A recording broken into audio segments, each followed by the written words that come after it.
Most countries try to reduce extremes. Climate is managed, land is leveled, movement is simplified. Oman didn't take that approach. Here, desert, mountains, water, and cities exist side by side, without being blended or softened.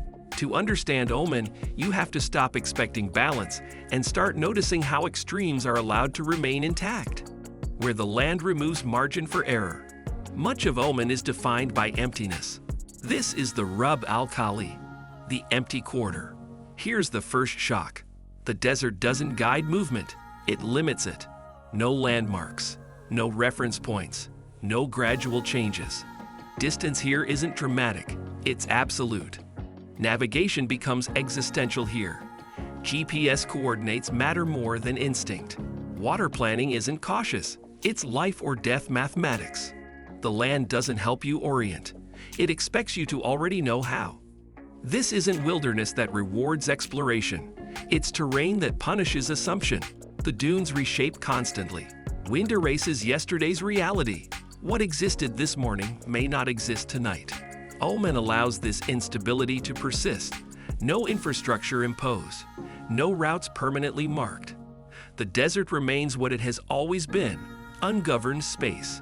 When water appears without warning, then suddenly the rules change. This is Wadi Shab. Here's what feels wrong. Fresh water cuts through dry rock.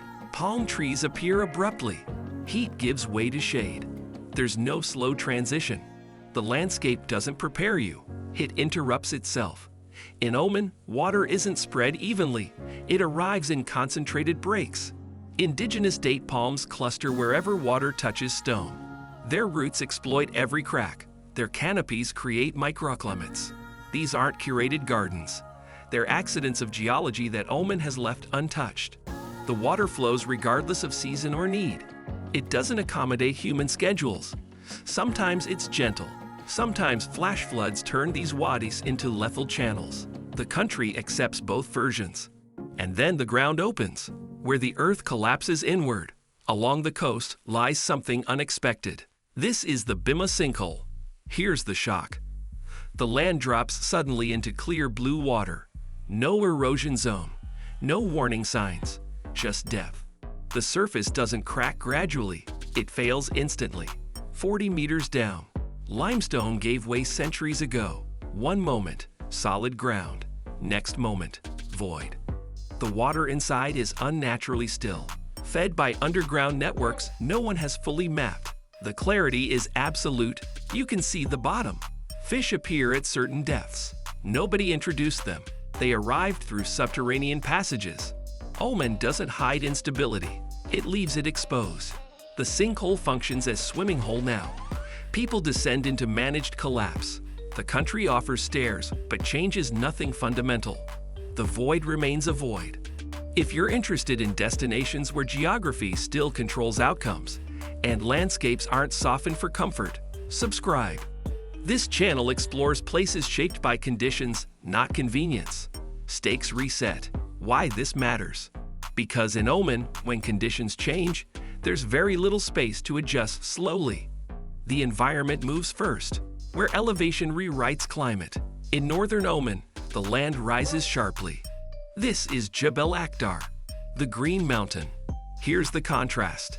Temperatures drop, vegetation changes, isolation increases. After desert heat, the mountains feel controlled, almost restrained. You climb 2,000 meters, everything resets. Air becomes breathable. Terraced farms appear carved into cliffsides. Pomegranates ripen where sand dominated below. But access narrows, routes thin, movement slows. Ancient villages cling to impossible slopes. Stone houses built without mortar. Gravity and precision hold them together. Elevation here isn't scenic, it's functional. These heights create rainfall the lowlands never receive. Moisture condenses against mountain faces. Agricultural traditions millennia old depend on this altitude. Rose cultivation thrives here. Damask roses grown for attar production. The perfume industry relies on these specific microclimates. Yet the mountain doesn't welcome visitors easily. Roads switch back violently. Four-wheel drive becomes mandatory. Accessibility was never the priority. Oman built minimal infrastructure, enough to connect communities, not enough to transform the terrain. Villages remain isolated by design and necessity. The altitude preserves culture, the flatlands have diluted. Weather can turn without notice here. Fog swallows visibility in minutes. Temperature plunges as sun disappears. The mountain enforces humility. When a city stays restrained, along the coast sits Muscat. Here's what feels unusual. The city doesn't dominate its surroundings. Buildings stay low. Colors match stone. Development doesn't spill outward. After so much extreme terrain, the city feels deliberately quiet. Muscat doesn't compete with the landscape. It steps back from it. Zoning laws forbid high-rises. White and earth tones are mandated.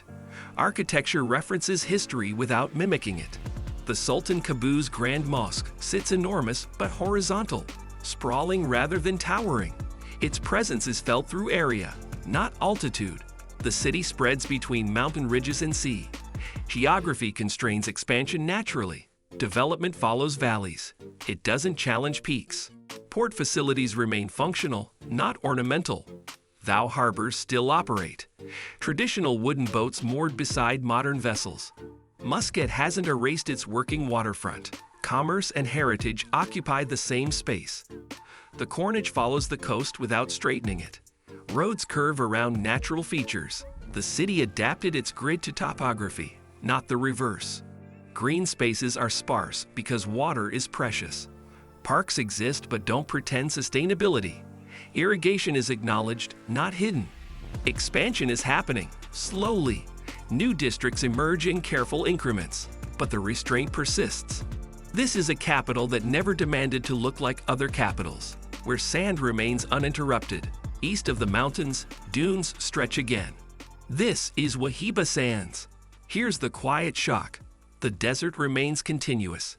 No fragmentation, no heavy intrusion, no illusion of control. Movement here follows wind and light. Routes shift, tracks vanish. The land doesn't remember passage. Bedouin families still navigate these dunes. Seasonal migrations follow knowledge, not maps.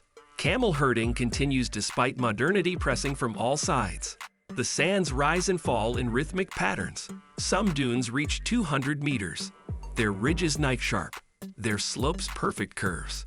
Color changes with sun angle. Rose gold at dawn, burnt copper at noon, deep amber before dark. Silica composition varies across the expanse. Different mineral content creates subtle gradient shifts. The desert is monochrome from distance, infinitely varied up close. Oman designated this area for preservation, but preservation here means non-interference. The desert wasn't frozen in time. It was allowed to continue functioning. Tourism exists in small concentrations. Desert camps operate minimally. They don't reshape the terrain to accommodate guests. Guests adapt to terrain. Sandstorms erase infrastructure periodically. Camps rebuild. No one expects permanence. The desert dictates terms. Why Oman feels unsettling. Most modern places try to smooth transitions. Oman preserves them. Dry land beside fresh water. Sudden depth beneath stable ground. Mountains that reset climate. Cities that refuse to expand. Desert that remains uninterrupted. The country doesn't negotiate with its environment. It accepts it. That acceptance is what feels unfamiliar. We're conditioned to expect mediation, gradual shifts, warnings before change, infrastructure that cushions extremes. Oman provides none of that buffering. The result is cognitive dissonance for visitors. Expectations clash with reality repeatedly. Comfort zones dissolve. But this isn't carelessness. It's intentional preservation of function over convenience. The extremes serve purposes. The desert protects heritage and limits sprawl.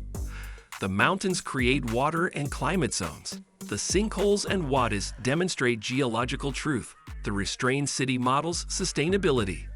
These aren't attractions designed for tourism. They're landscapes permitted to exist as themselves. That permission is increasingly rare.